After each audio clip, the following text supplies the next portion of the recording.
Em 2111, vamos descobrir os últimos progressos na ciência e tecnologia. Vamos lá. Veremos como será a vida no próximo século. Realmente incrível.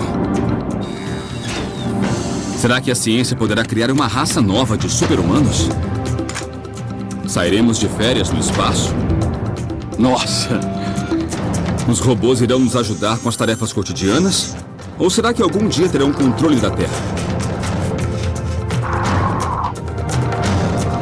Meu nome é Idze Dukevich e convido você para ver comigo a 2111.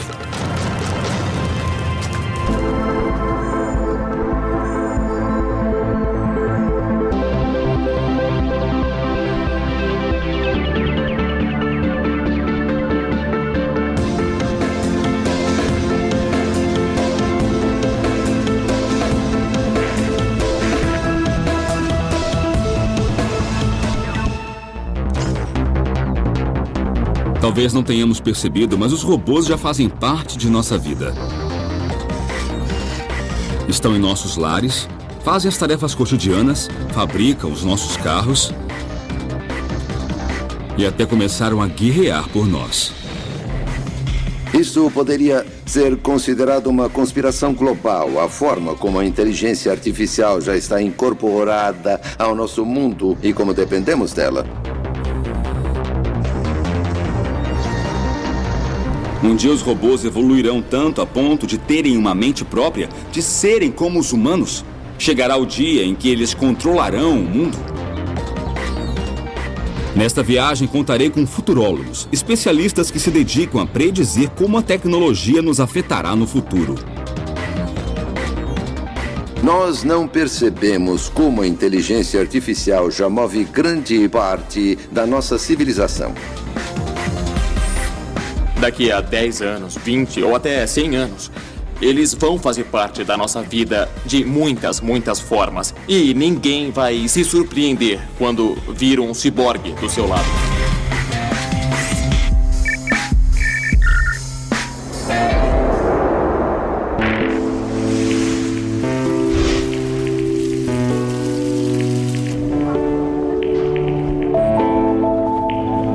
Meu primeiro destino é a cidade do México, para ver uma competição na qual os humanos ainda são os melhores, o futebol. Esta é a 5ª RoboCup. Os melhores robôs do mundo se enfrentam em uma partida de futebol, um jogo que os engenheiros de robótica levam muito a sério. Cientistas acreditam que em 2050, uma equipe de robôs humanoides jogará contra o último campeão da Copa do Mundo, e os robôs irão ganhar. Um dos favoritos do ano é o Dot Max, um time de robôs de 60 centímetros que disputa o título pela 5ª vez consecutiva. O líder humano do time é o Dr. Juan Manuel Ibarra, que está muito confiante. O que o senhor considera um bom robô? Consideramos que um robô é bom quando pode realizar um mínimo de funções, como os movimentos de chutar a bola, levantar e cair, andar e correr de frente, de costas e de lado. Para executar tais movimentos, básicos no futebol, os robôs jogadores contam com uma tecnologia impressionante. Câmeras USB para a visão, um computador, acelerômetro e giroscópio para o equilíbrio e diferentes servomotores para movimentos dos membros. São robôs autônomos, não tem ninguém controlando. O computador que carregam é que toma as decisões. Ele deve sentir, por exemplo, o que está caindo, o equilíbrio, o equivalente ao nosso ouvido interno. E também precisa sentir as forças do solo. E o mais importante, ele precisa ver o gol, onde está a bola, seus companheiros e adversários. Um trabalho que nem o pior dos jogadores acharia difícil, mas que para um robô é um grande desafio. Para ajudar, a bola é sempre cor de laranja, o gramado é verde e as linhas brancas. Ainda assim, os robôs estão longe de vencer os humanos. Ibarra acredita que isso acontece porque ainda não sabemos como reproduzir as incríveis capacidades de nosso cérebro. Os neurônios trabalham a milissegundos e os computadores a nanosegundos. Entretanto, o cérebro humano é mais eficiente. Se eu pego um lápis e jogo para um colega, ele o pega. Mas um robô não pode fazer isso. E não se trata só de capacidade mental. Os robôs também devem melhorar a mecânica para competir conosco. Se um dia tiverem um esqueleto eficiente como o nosso, leve, resistente e ativado por músculos, aí sim teremos um robô semelhante a nós.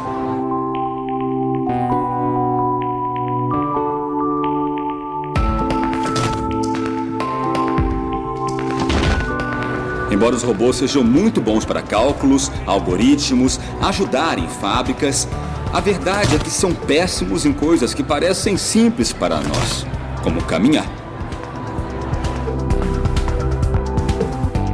O problema, a questão de locomoção é um problema extremamente complicado, não é um problema trivial.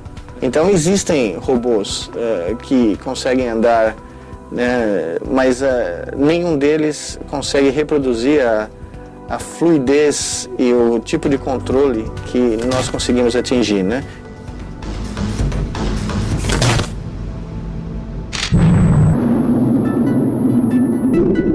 Os robôs ainda não dominam a arte de caminhar, mas mesmo assim vão longe. Com apenas 6 rodas, o robô Curiosity explora a superfície de Marte. Mas para dominar a superfície mais complexa e irregular da Terra, as rodas são inúteis. Os robôs precisam se locomover tão bem como as pessoas.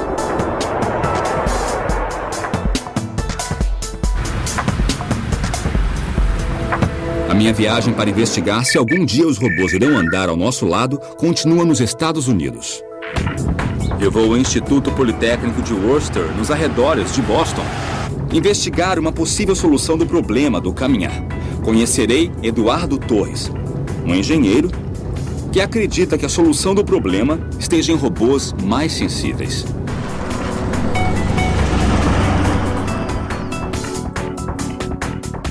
O entusiasmo de Torres por robôs o fez deixar sua terra natal em Cuenca, no Equador, para seguir sua paixão em Boston. Por que é tão difícil para os robôs fazer uma coisa tão simples para nós como andar? Ao contrário dos robôs de hoje, nós possuímos muitos sensores no pé.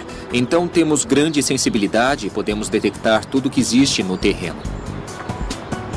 Para o Dr. Torres, o segredo de como caminhar não está em um cérebro mais poderoso, nem em uma visão mais precisa, e sim na sensibilidade.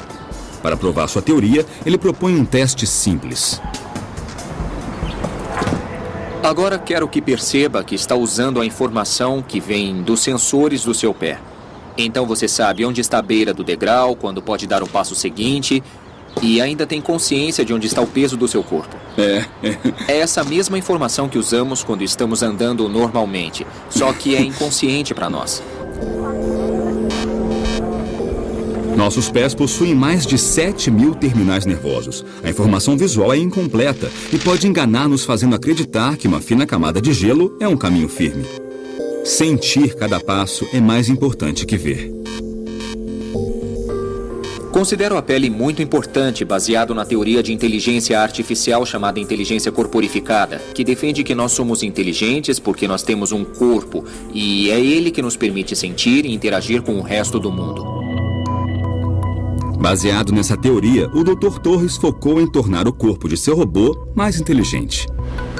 Eduardo, mas quem é esse robô? Esse é o caminhante. E por que vejo só a metade dele?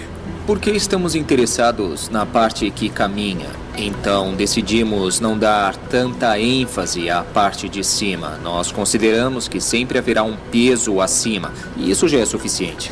Me conta um pouco o que faz o caminhante ser tão especial. Ele tem o dedo polegar, que é importante para caminhar, como pode ver. Mas talvez a maior diferença com os outros robôs atuais seja esses sensores aqui, os sensores de tato, a pele. Com a sensibilidade desenvolvida, ele pode detectar em qual lugar da superfície está sendo aplicada a maior parte do peso.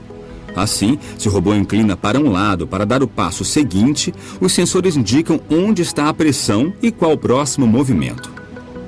Peraí, então isso é o que basicamente torna o caminhante um robô diferente de qualquer outro que existe no mundo? Exato. É a borracha de silicone com a qual criamos a estrutura para ter o efeito das impressões digitais. Assim, podemos medir as forças normais e laterais. As normais daqui e as laterais que vêm assim. O caminhante possui 182 sensores, uma pele mais parecida com a humana e um computador capaz de processar a informação, respondendo com ordens rápidas e precisas para evitar qualquer queda. É um passo importante para a robótica. Pouco a pouco vencemos o desafio de fazer robôs andarem como todos nós. Mas caminhar não é a única habilidade para serem realmente úteis no futuro. Eles devem aprender a usar as mãos para trabalhar com a gente. Já existe um robô que faz um dos trabalhos manuais mais delicados que existe, o do cirurgião.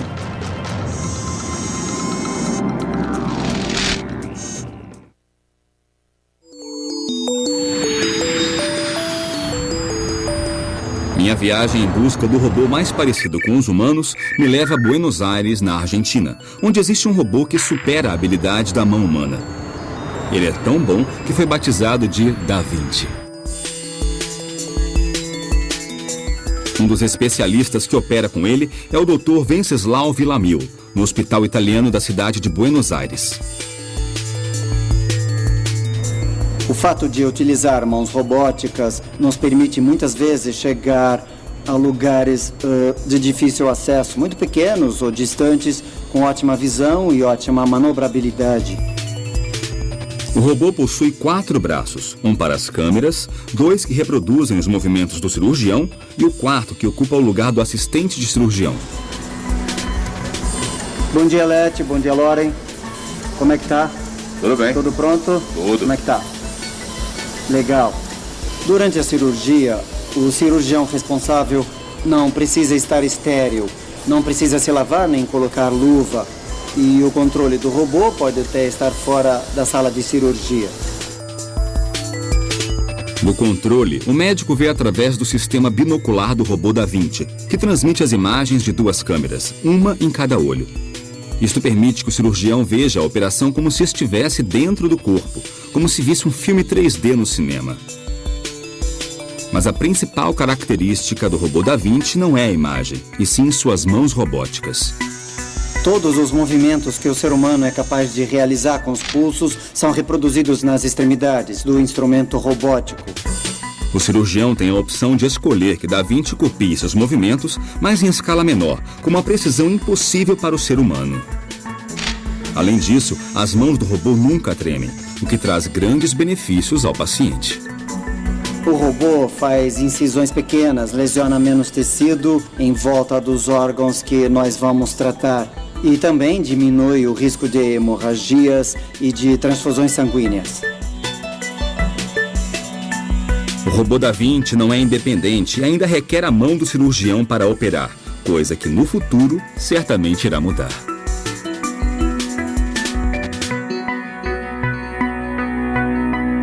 Com o tempo, programaremos os próprios robôs para que sejam independentes.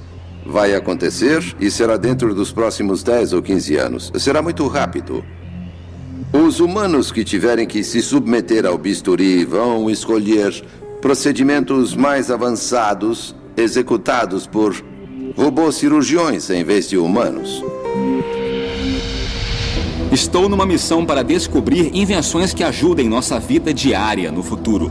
Mas ainda não achei a tal máquina que resolva tudo o que eu não quero fazer.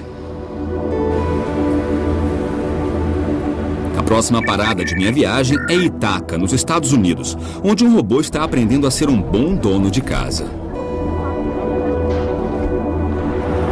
Aqui na Universidade Cornell, Yu Yang e sua equipe trabalham em Kodiak, um robô doméstico que, diante de logaritmos de aprendizagem, vai descobrindo como se virar em nossa casa. Kodiak é o primeiro robô assistente pessoal. Nós queremos um robô capaz de realizar todas as tarefas domésticas em muitos lugares diferentes. Não especificamente num escritório ou num cômodo, por isso ele deve aprender a tomar decisões sozinho. Imagine que você voltou para casa com uma sacola de compras e ele tenta te ajudar a guardar a comida na geladeira. Primeiro ele vai observar a geladeira e identificar os espaços vazios dentro dela. E então vai poder colocar as coisas. Então ele vai me pedir o objeto que, nesse caso, é uma garrafa de cerveja. E vai olhar de novo para a geladeira em busca de um espaço e uma disposição para a garrafa. Nossa vida é repleta de regras implícitas. Desde pequenos aprendemos para que serve cada coisa e o que se pode ou não fazer. E conseguir com que Kodiak entenda essas regras é um trabalho duro para Yu Yang. Ele consegue assimilar a forma e a aparência do objeto.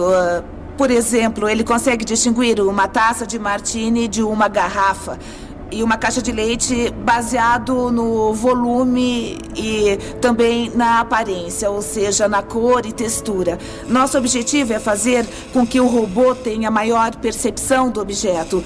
Por exemplo, como pode ser usado, porque o martini é tomado nessa taça e o que podemos beber aqui.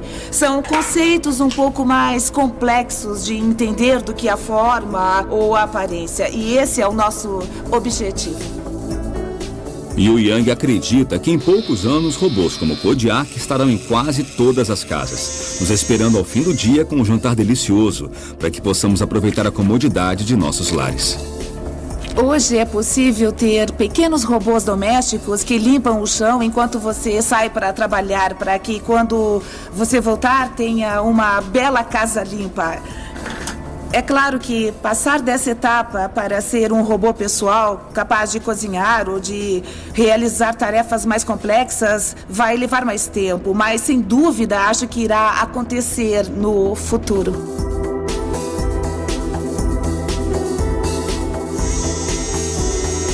Queremos criar robôs capazes de imitar os humanos, de ajudar os humanos e melhorar nossa qualidade de vida.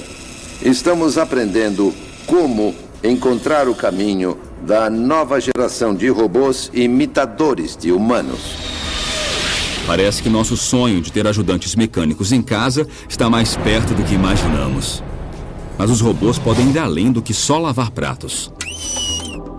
Na verdade, não é um futuro tão distante. Há um robô que trabalha tão bem que a NASA já o contratou para trabalhar no espaço.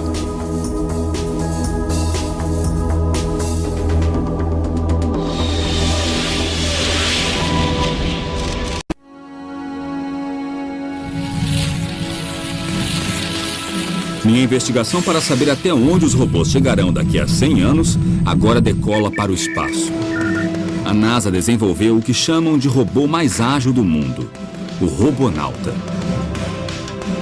Esse robô humanoide desenvolvido para ajudar astronautas em tarefas de reparos e manutenção de naves não tem só a aparência de humano, mas foi projetado como tal.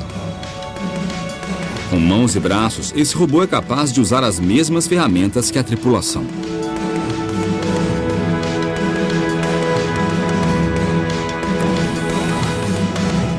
O Robonauta já trabalha na Estação Espacial Internacional, mas por enquanto fica somente no interior da nave ajudando no laboratório.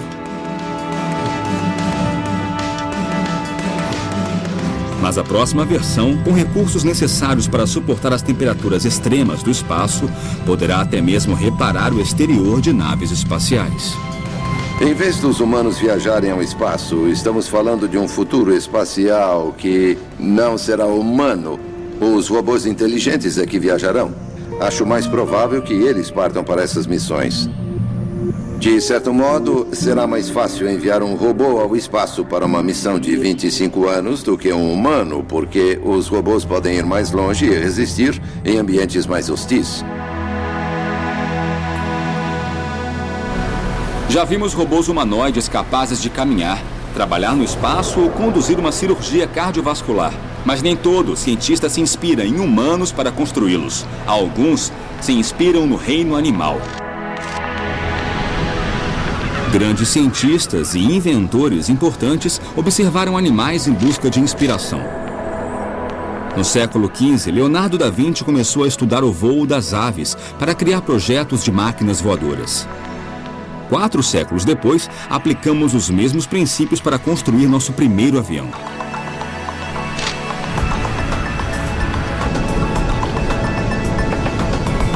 Agora, essa busca inspirada na natureza nos leva para os arredores de Nova York. John Long é fundador do Laboratório de Pesquisa de Robótica do Vassar College. Ele é especialista em biomimética, o estudo de projetos tecnológicos baseados na natureza. Um dos maiores desafios da biomimética é entender o mundo dos animais e das plantas, que é muito complexo. O mais simples dos animais é mais complexo que qualquer coisa construída por um humano. Quando se trata de desenvolver robôs, muitos engenheiros buscam inspiração no ser humano, porque seus robôs são projetados para substituí-lo em tarefas cotidianas de animal terrestre. Mas nos oceanos é preciso buscar outro modelo. Não vou construir um robô do Michael Phelps. Sabe, que nade e explore por mim. Para isso, eu vou querer um robô tubarão. Assim, a ideia de unir a biologia à robótica se torna mais poderosa. Estamos interessados num mundo que conhecemos pouco. Hoje nós sabemos mais da superfície da Lua do que sobre o fundo do oceano. Para aprimorar os movimentos de seus robôs nadadores, Long estuda o esqueleto dos tubarões, já que a coluna vertebral desses animais é peça-chave dentro de seu poderoso sistema de propulsão, o sistema que o professor quer recriar.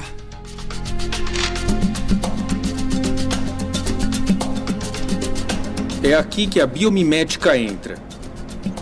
Estudamos os tubarões na piscina, estudamos no oceano e agora precisamos saber mais sobre a biomecânica de seu esqueleto para criar as colunas vertebrais artificiais que chamamos de colunas vertebrais biomiméticas. O molde da coluna vertebral irá dizer algo muito importante sobre como esses animais nadam e nossos robôs terão novas habilidades.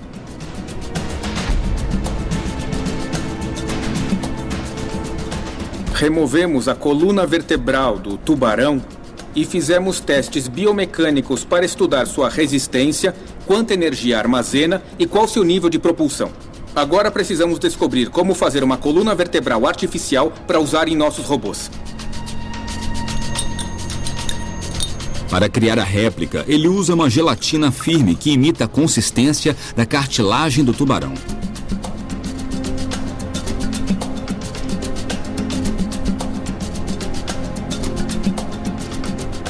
E agora o robô irá testar a cauda para sabermos se ela é eficiente como sistema de propulsão.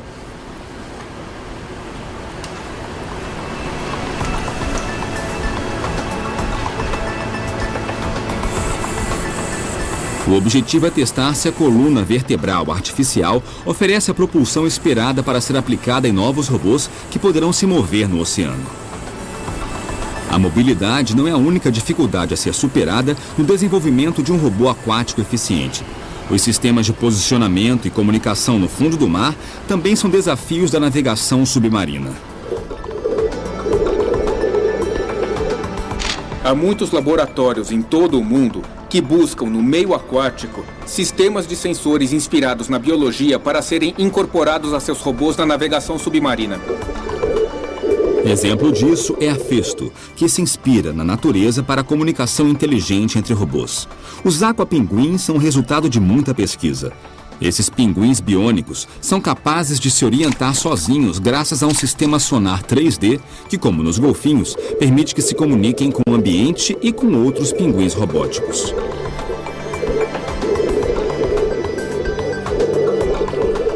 Os tubarões têm uma habilidade incrível de detectar campos elétricos. E todos os animais, na verdade, são elétricos. Geramos pequenos sinais elétricos com os nossos músculos. Os tubarões rastreiam outros peixes, mesmo sem vê-los. E queremos entender essa habilidade eletromagnética para que os robôs aquáticos naveguem com mais eficiência. O tubarão possui esse sexto sentido graças a uma rede de células eletrosensoriais que permite detectar um sinal tão fraco como a eletricidade gerada por uma contração muscular. Isso também lhe permite detectar o campo magnético terrestre e usá-lo na navegação. Os engenheiros estão muito interessados porque enxergam formas de ampliar nosso conhecimento através dos animais aquáticos. E o porquê disso? Porque eles querem novas habilidades para os humanos. Eles querem habilidades dentro da água. Muitas coisas que desconhecemos acontecem na água. E nós, humanos, temos que ir até lá. Para isso, temos que ter máquinas inteligentes. Máquinas inteligentes como os robôs biomiméticos.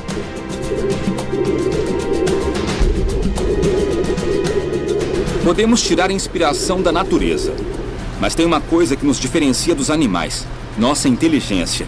Coisa que ninguém tinha conseguido reproduzir até agora.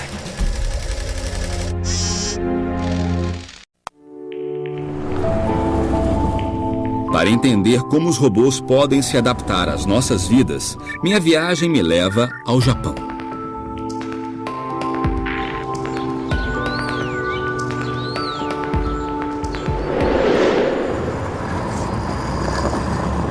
Quando pensamos em robôs, imaginamos máquinas que repetem uma tarefa automaticamente uma e outra vez sem descanso, mas que nunca raciocinam sozinhas. Isso está para mudar.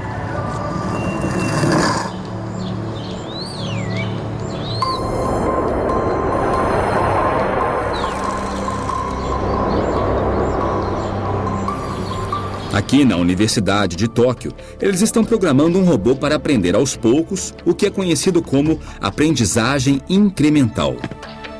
O nosso robô tem uma rede neural de padrão especial que nós chamamos de SOIN, sigla em inglês para Rede Neural Incremental Auto-Organizada, e foi projetada especialmente para a aprendizagem incremental online. E o tempo todo ele aprende coisas novas? Sim. O nosso robô pode aprender tanto da internet como do mundo real, assim como nós. Então, esses robôs que realizam tarefas domésticas precisam dessa inteligência. O robô precisa se adaptar ao mundo real por si mesmo. O Dr. Hasegawa espera que os robôs estejam melhor preparados para enfrentar problemas cotidianos, como, por exemplo, preparar uma xícara de chá pela primeira vez. Essa é uma xícara de chá, é um tipo de xícara. E aqui aplicamos um termo técnico: aprendizagem transferencial. O conhecimento de como fazer café é transferido com essa xícara nova. E esse conhecimento é transferido ao objeto novo. O robô tem que fazer uma xícara de chá verde, mas a única informação em seu sistema é de como preparar café. Ele reconhece o conceito da xícara e o aplica à tarefa. Só falta saber o que é chá e como prepará-lo. Então ele se conecta à internet. Esse robô possui um sistema para selecionar a informação que servirá para completar sua tarefa. Essa é a entrada. Imagine que esses pontos são a informação da internet. Então existem comentários no Twitter, comentários no Facebook e coisas desse tipo. Existem muitas informações em toda essa rede. Essa é uma zona de ruído. O sistema SOIN filtra esse ruído e depois ele estuda a forma e conta o número de grupos. Ao organizar a informação em grupos, ele consegue determinar qual é a mais útil.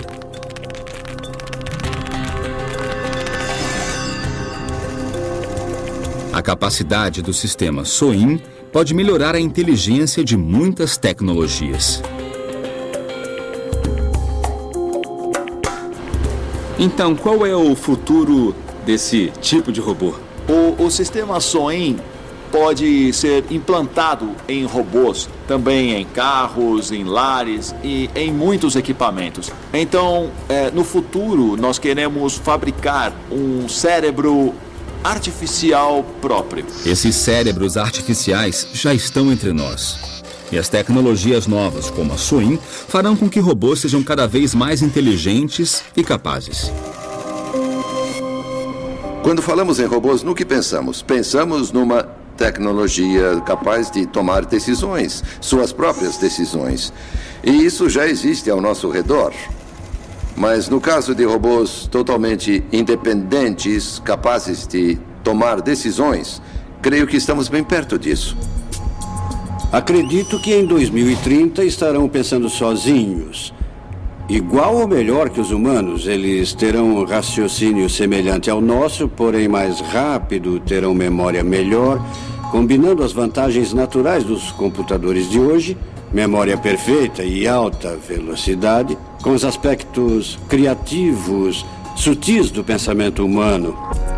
Para conseguirem reproduzir a sutileza e a complexidade do cérebro humano, os engenheiros de robótica percorrem muitos caminhos. Aqui no Japão, outro criador de robôs acredita que o segredo para atingir essa grande meta é começar pelos menores.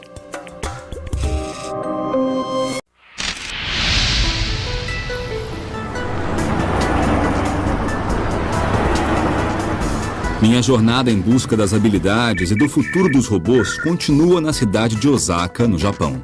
Aqui, um dos líderes mundiais em robótica, o Dr. Minoru Asada, trabalha em um projeto revolucionário que mudará não somente os robôs, mas também nossa relação com eles. Talvez nossas expectativas com os robôs sejam altas demais. Queremos que trabalhem assim que abrirmos a caixa e que sejam mais inteligentes do que nós, humanos. O Dr. Asada, da Universidade de Osaka, no Japão, se inspirou no modo como os nossos filhos aprendem. Passamos horas ensinando desde andar até como se comportar. E ele acha que se fizermos o mesmo com os robôs, eles aprenderão e se comportarão mais como nós, humanos.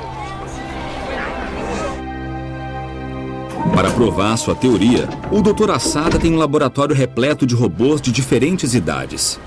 Ele me mostra o mais novo. Há vários robôs. O primeiro é Neone. Seu nome vem de neonato ou recém-nascido. Em vez do robô ser pré-programado ao aprender da internet, Asada está desenvolvendo uma técnica que ele chama de aprendizagem espelho. Então o Neone vê um humano fazer uma coisa e imita. Isso mesmo.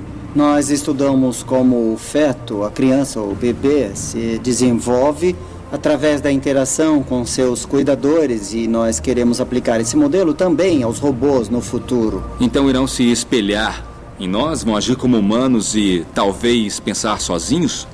É isso? Isso mesmo, e um dos objetivos do projeto é desenvolver robôs semelhantes aos humanos como um espelho ou algo assim. É isso, entendeu? Neone pesa somente 3 quilos, tem sensores táteis, câmeras para visão, microfones para ouvir, processadores e memória que lhe permite aprender. Como recém-nascido, começa a vida sem saber engatinhar ou andar. Ele deve aprender tudo com os humanos ao seu redor, mas uma vez que aprende, nunca mais esquece. O laboratório do professor Asada reúne diferentes versões do robô Neone, e todos estão aprendendo com seus tutores humanos. Não é exatamente como os nossos bebês, mas para humanizá-lo, vou ensinar como abraçar. Primeiro eu vou erguer os braços dele, assim. Depois eu abro as mãos dele e abaixo os braços. Pronto. Nós podemos pedir para o Neone repetir o movimento que ele ensinou para ver se ele entendeu corretamente. Pode fazer isso para a gente? Legal! Que ótimo! E agora, o Neone vai lembrar do movimento que ensinou para sempre. Nossa, é incrível! Eu acho que isso é bem natural e muito intuitivo. É simplesmente como se fosse um bebê humano. O Dr. Asada também utiliza o método para que os robôs aprendam a falar. Estes aqui são só robôs com voz. Nossa! É. Tá, vamos ver. É isso mesmo. Olha só. Sei. O cuidador se encarrega de ensinar e a criança, além de imitar o som, ainda organiza as vogais japonesas em categorias como A, I, U, E, U.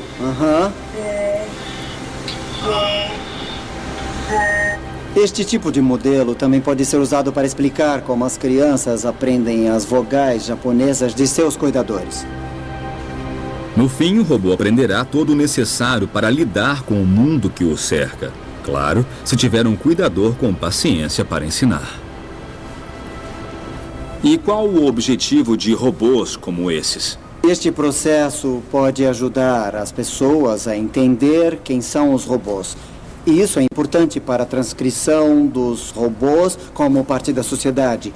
Os humanos, a sociedade, devem se preparar para isso. Caso contrário, vai ser difícil os robôs serem aceitos pela sociedade. Então, programar robôs dessa forma irá nos ensinar um pouco mais sobre nós mesmos. Sim, eu acho que sim. Para o Dr. Asada, o futuro não envolve somente a evolução dos robôs, mas também a do ser humano. No Japão, nós acreditamos no animismo que tudo tem alma. Por exemplo, a caixa ou a mesa, absolutamente tudo. Por isso, para os japoneses é bem mais fácil aceitar os robôs como parte da sociedade.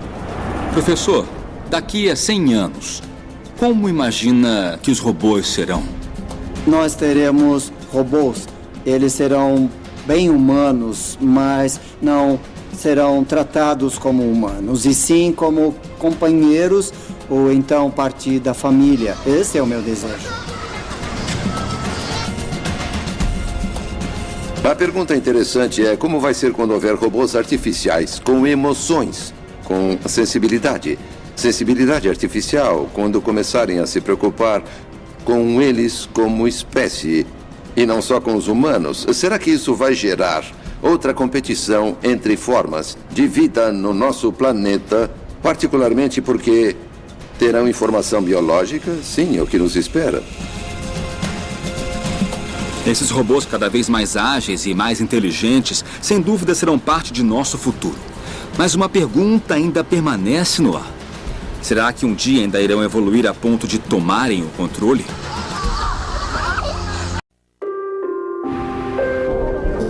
Minha busca para saber até que ponto os robôs farão parte de nossas vidas me leva, por fim, à Universidade Cornell, nos Estados Unidos.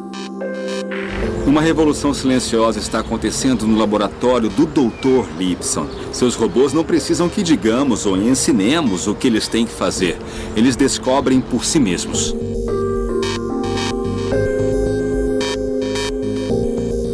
Há duas escolas. Em uma, o programador ou um engenheiro pensa em todas as coisas que podem falhar, em todas as possibilidades e pré-programa todas essas situações no robô. A outra opção, a que a natureza escolheu, é deixar que o robô aprenda por conta própria. Mas os robôs não possuem nenhum código de informática que indique como se mover. Eles devem se programar sozinhos. Este aqui é um dos primeiros robôs autoprogramáveis. Este robô aprendeu a andar sozinho, mas o interessante é que ele não conhece sua aparência. O robô recebe a ordem de aprender a andar e só algumas informações para isso. Ele não sabe que tem 4 pernas, apenas que possui 8 motores e 2 sensores de localização espacial. Ele começa com movimentos ao acaso, gradualmente move seus motores de forma aleatória, começa a sentir que inclina para os lados e para frente e para trás. Através desses movimentos, ele reúne informações e formula hipóteses sobre si mesmo. Talvez seja uma serpente, uma aranha, uma árvore, e começa a descartar certas hipóteses que não condizem com a realidade. E então, depois de uns 4 dias fazendo isso, com esses movimentos aparentemente aleatórios, ele começa a formular uma autoimagem. E a partir dessa imagem, ele aprende a andar. Lipson e sua equipe exercitam o processo de aprendizagem construindo robôs que têm como campo de prova o chão do laboratório. Esse robô se chama Quadratod. A palavra Todd em inglês nos remete a toddler, que é um bebê em desenvolvimento, que não sabe nada, não sabe andar. Agora a gente vai mostrar os primeiros passos. Essa aqui é a primeira geração, como vocês veem. Está na primeira fase, começando a aprender a andar e não anda muito bem. No primeiro grupo de passos, de padrões para andar, talvez um se mova 2 centímetros e o outro 5. O que anda a 5 vai provavelmente para 7, 8 e aí depois 10 e por aí vai. Então, essa aqui é a geração 40 de algoritmo simulado. A gente vê que se move de uma forma semelhante ao andar de uma aranha ou um animal de 4 pernas. Nós notamos que as pernas estão coordenadas, né? Ele aprendeu que é útil mexer algumas pernas por vez, mas mesmo assim, olha, ele só consegue mexer uns 10 centímetros do lugar que ele está.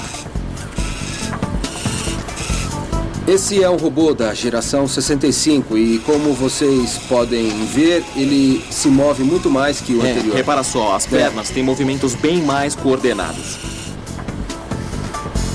Da última vez ele andou uns 10 centímetros e agora alcançou uns 20 ou talvez 30. E aqui nós temos o robô seguinte, da geração 140. Vocês podem ver que ele aprendeu que é melhor afastar mais o corpo do chão, o que pode ajudar no movimento. As 2 pernas também estão bem mais coordenadas e ele consegue se deslocar melhor. Nós perdemos um pouco o controle ao deixar que a máquina aprenda sozinha. Por um lado, aprendem mais e vão mais longe do que se programarmos de um modo específico. Por outro lado, não sabemos exatamente o que vão aprender, então estamos no aguardo e veremos o que vai acontecer. Rod Lipson e sua equipe trabalham na possibilidade dos robôs se programarem e ainda projetarem a si mesmos. Um projeto que começou no mundo virtual. Temos milhões de robôs competindo numa espécie de simulador de jogo. Aqui o computador pode construir muitos robôs com pequenas variações, testá-los, analisar seu desempenho no mundo virtual, realizando tarefas, cooperando e competindo entre si. E depois pode reproduzir os que funcionam melhor, duplicá-los com pequenas variações e repetir o processo. Mas a equipe descobriu que os resultados com simuladores não condiziam com os resultados obtidos em robôs reais. Então, o próximo passo é deixar os robôs se construírem sozinhos usando uma impressora 3D. Em nosso laboratório, trabalhamos com a ideia de máquinas que constroem máquinas, que elas se construam sozinhas, se autoconsertem e se adaptem a novas situações e melhorem com o tempo. Lipson está começando um processo que talvez reflita nos robôs do futuro. Uma vez nesse ponto, os computadores poderão fazer seus próprios projetos e ficarão cada vez mais inteligentes ao projetar sua própria geração seguinte. Talvez dentro de 50, 100 ou 200 anos tenhamos máquinas com um nível de inteligência semelhante à dos humanos, ou talvez superior a ela em certos aspectos.